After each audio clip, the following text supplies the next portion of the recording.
Brother, यहाँ पे हमारा माइक खराब हो गया और पब्लिक मीटिंग करना मुश्किल है। जी बिल्कुल ठीक बात है। तो मैंने सोचा कि हम थोड़ा यूपी के बारे में बातचीत कर लें और आप अपना पर्सपेक्टिव हमें बताइए, हम आपको अपना पर्सपेक्टिव बताते हैं, थोड़ी डिस्कशन करते हैं। ठीक बात है। मैं समझता हूँ कि जब माइक खराब हो गया हम दोनों बात करेंगे, वो रिकॉर्ड होकर के जाएगी तो लोग बेहतर और अच्छा समझेंगे और अच्छा रिजल्ट आएगा। और क्योंकि सोशल मीडिया से वेल कनेक्टेड है तो सब लोगों को जानकारी मिल जाएगी कि हम और आप क्या बोल रहे हैं। यूपी जो 80 सीटें दे रहा है, इसमें 79 सीटें समाजवादी पार्टी, कांग्रेस, इंडिया गठबंधन जीत रहा है। एक जो क्यूटो है उसमें हम और आप लड़ाई में हैं। और इस बार क्यूटो नाम कैसे, जापान वाला ही है ये क्यूटो, क्योंकि जो प्रधान सांसद हैं उन्हें सपना दिखाया था काशी के लोगों को कि दुनिया की सबसे बेहतर सिटी बनेगी क्यूटो। तो क्यूटो बनी नहीं बनी काशी के लोग ये तय करेंगे और फिर वोट डालेंगे। तो इस बार मन मर्जी नहीं चलनी है, मन की बात नहीं चलेगी, हमारे आपकी बात और 140 करोड़ लोगों की बात और संविधान की बात होगी। और आपने देखा, हम सब ने देखा कि यूपी को नरेंद्र मोदी जी ने बेरोजगारी का सेंटर बना दिया और इतनी बेरोजगारी की है। ये जितने बच्चे दिखाई दे रहे हैं ये दिखाओ, वो लोग हैं दिखाओ जो अग्निवीर या पेपर लीक जिसकी वजह से उन्हें नौकरी नहीं मिली है और ये सब रोजगार नौकरी चाहते हैं। बीजेपी ने जो झूठे सपने दिखाए थे इन्वेस्टमेंट मीट के, जो झूठा सपना दिखाया था डिफेंस एक्सपो का, जो सपने बेचे थे G20 में, लेकिन इन नौजवानों को न नौकरी मिली न रोजगार मिला, आज ये खाली हाथ हैं। तो इसलिए हमें और आप मिल के जो आपने कहा, जो इंडिया गठबंधन कह रहा है कि 30 लाख बच्चों को नौकरी दी जाएगी, उस दिशा में हम लोग काम करेंगे। और पहली नौकरी पक्की स्कीम जिसके माध्यम से हर ग्रेजुएट को नौकरी का अधिकार, बेहतरीन ट्रेनिंग और बैंक अकाउंट में 1 लाख रुपए साल के। आपने नोट किया कि मोदी जी खटाखट बोलने शुरू कर दिए। ये आपके खटाखट के बाद वो रटारट खटाखट कर रहे हैं। अच्छा, आप एक बात बताइए, मुझे क्यूरियोसिटी है, थोड़ा आप अपने पापा के बारे में मुझे बताइए जी। मुलायम सिंह यादव जी के बारे में बताइए। आपने उनसे क्या सीखा? नेताजी और उनके साथ के लोग बिल्कुल जमीनी राजनीति करते रहे। हालांकि नेताजी कुश्ती, पहलवान और गांव के थे। करते हो कुश्ती? नहीं, मैं कुश्ती नहीं कर पाया जीवन में, क्योंकि मैं मिलिट्री स्कूल में चला गया तो कुश्ती नहीं कर पाया।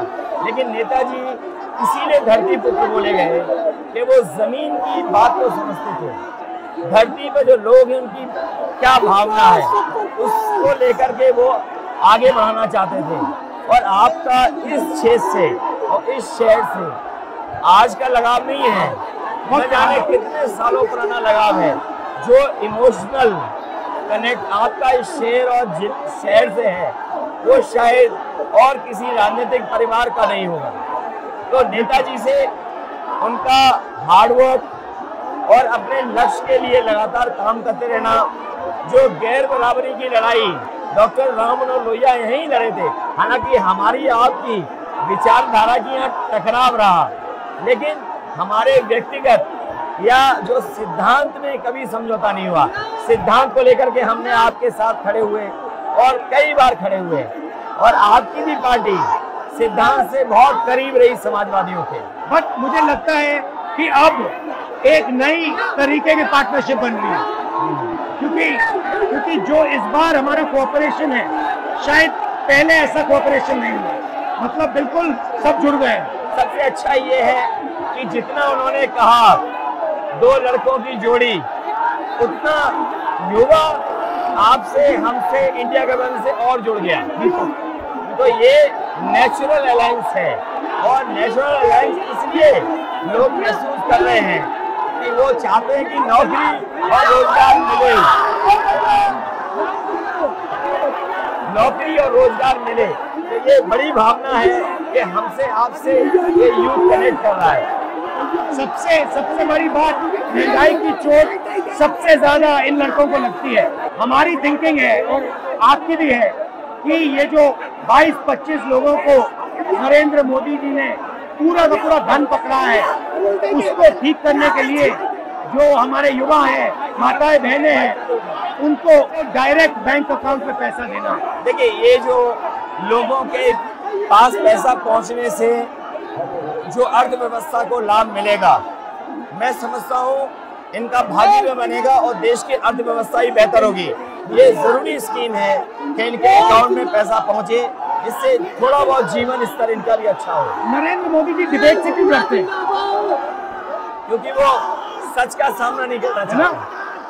पूरा उनका झूठ का गुब्बारा है।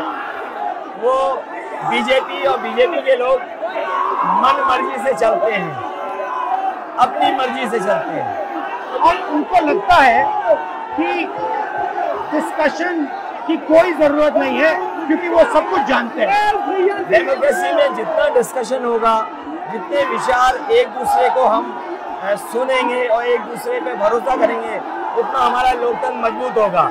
ये बीजेपी के लोगों ने न केवल हमारी जान को खतरा पैदा किया है, बल्कि लोकतंत्र को भी और संविधान को भी खतरा पैदा कर रहे हैं। और इसका नतीजा दिख रहा है कि चाइना हमारी जमीन के अंदर आ गया, ये बेरोजगारी बढ़ती जा रही है, जो प्रोडक्शन होता है वो नहीं हो रहा है, और पूरा का पूरा एक्सटॉर्शन, ईडी, सीबीआई, ये लोग मतलब एक्सटॉर्ट कर रहे हैं। कई बार सुनने को मिल रहा है और सरकार स्वीकार नहीं कर रही है, लद्दाख की हमारी सीमाएं सुरक्षित हो गई, और अरुणाचल के आसपास या सीमा जो चीन से छू रही है वो बहुत असुरक्षित है।